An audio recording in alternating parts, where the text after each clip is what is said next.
Αντικρίζοντας το Auschwitz σήμερα. Παρασκευή στις 8 το βράδυ στην R3.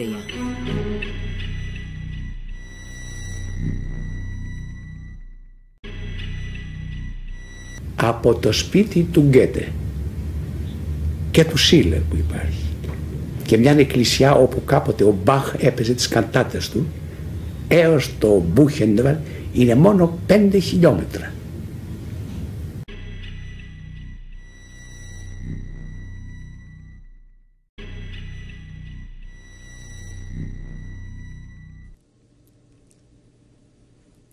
This is a photo that I bring home from Coburg by Neustadt. They making a canteen. They don't serve. You can buy almost anything. Every girl got 3 money like this. You can buy almost anything. You can buy almost anything. You can buy almost anything. Wir haben doch kalt geschoren oder man hatte einen roten Rübensalat bekommen. Wenn man da ein halbes Kilo gegessen hat, meinte man schon, man wäre ein Untier mit roten Augen.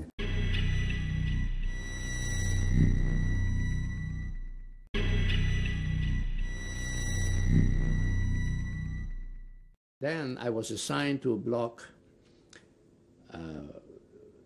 48, I believe. There was a big warehouse where when the new prisoner comes in, the clothing they were stripped from the civilian clothing and they will receive striped uniforms. Okay, those clothing, they say they were going to be deloused, which they were. But from the delouse, those clothing were sent to a warehouse. And there were another couple and four men in charge of that. But I seen with my own eyes. I seen 2 guys ripping the clothes apart. I says, what are they doing? Somebody's clothes. I was conscious about it. I says, you have no right to tear somebody's clothes in.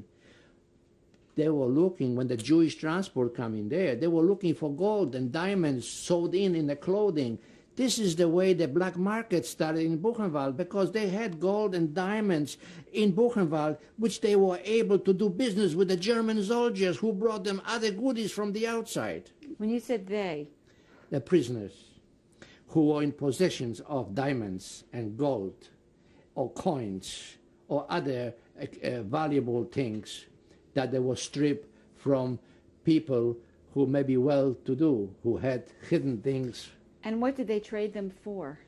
For alcohol. One friend told me, and I seen it, they received a bottle of brandy in a hot water bottle around the belly. Even the German soldiers were controlled from contact to go through the gate, but they smuggled that stuff in. They even smuggled nylon stockings for their sweetheart. They were a bordello.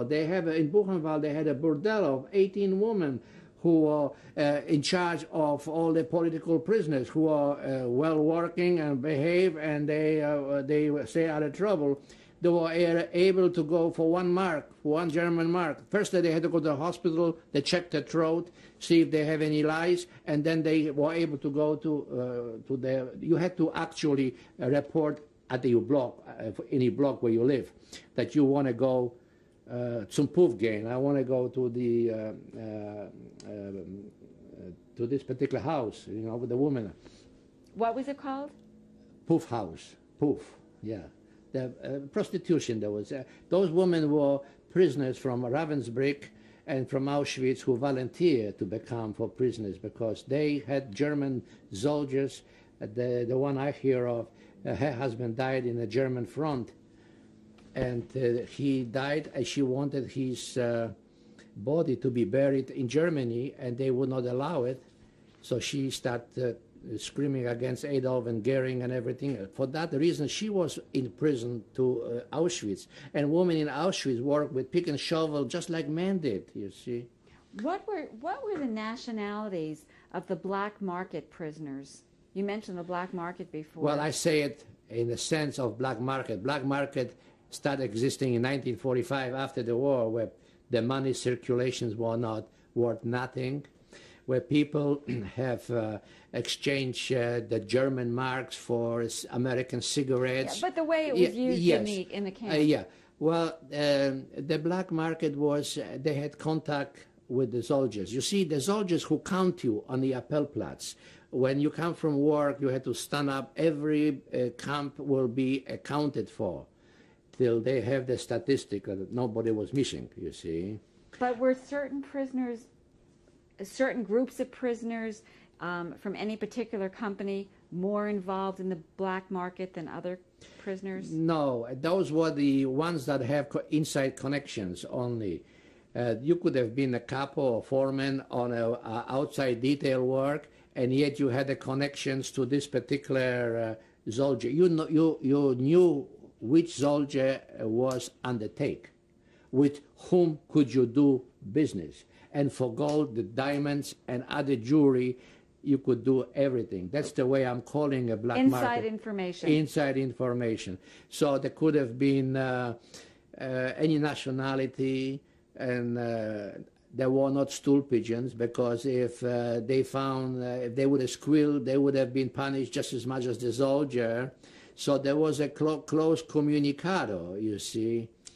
You also mentioned that, or I think you mentioned that the women who were in the bordello, yes, volunteered to do this? Yes, they volunteer from Auschwitz and Ravensbrück Now, for the prisoners.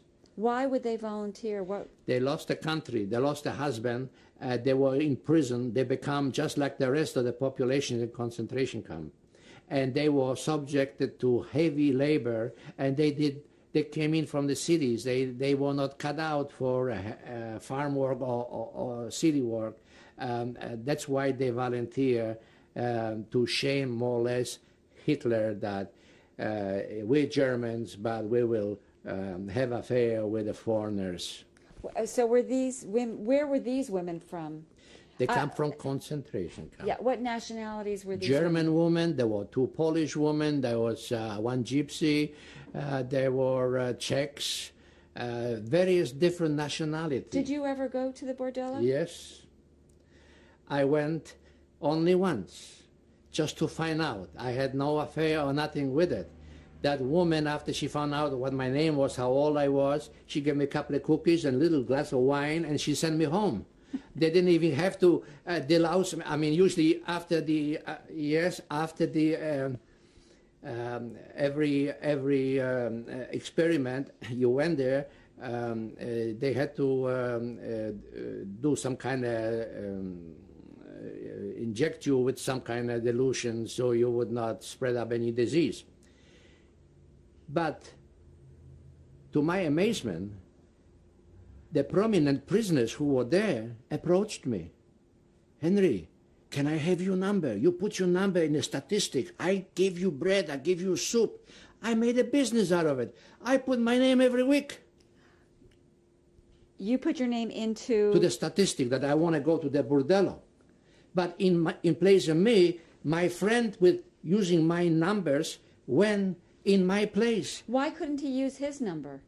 Because they were prominent, they were working in town to town. They knew a little more politics than I knew. They didn't want to be caught going there under their names. But in the meantime, the statistic knew about it, that you must have been a strong man. You go into bordello every week. Oh, transport to the tunnel work. That's why I went up in Nordhausen, in Eldrich Nordhausen. You see, I got... it's not funny, but God's honest truth. They used me as a guinea pig that way too, and yet I was innocent. Okay, what did these other prisoners who did not want to be known for going to the bordello, what did they give you when you'd... Oh, hunk of bread, extra portion of soup, because they had everything. They were in control of the food, so they could throw a little here, a little there. They promised me that, you know.